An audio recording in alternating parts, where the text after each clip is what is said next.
Hi, welcome to Nosberry channel. In this tutorial, I will show you how to download video from Twitter. First, you can open twitter.com in Google Chrome browsers. This is a Google Chrome browsers. And then find the video that you want to save. For example,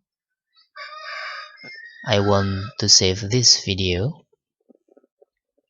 Then, what you must do is right click on the video and copy the video address.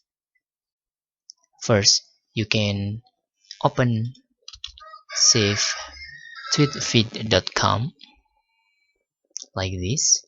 You can see the URL save tweetfeed.com, then paste the video in here, for example like this.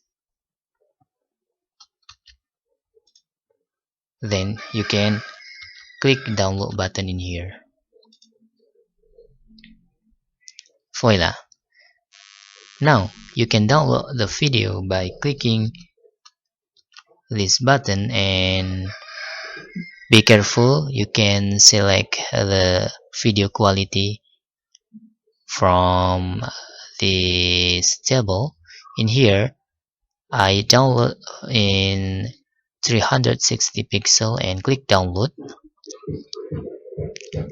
You can see there is no download automatically, so you just need to click this and click download. Now this is your video saved on your devices. Okay, that's all tutorial how to download video from Twitter. Thanks for watching. Hope this helpful. Bye bye.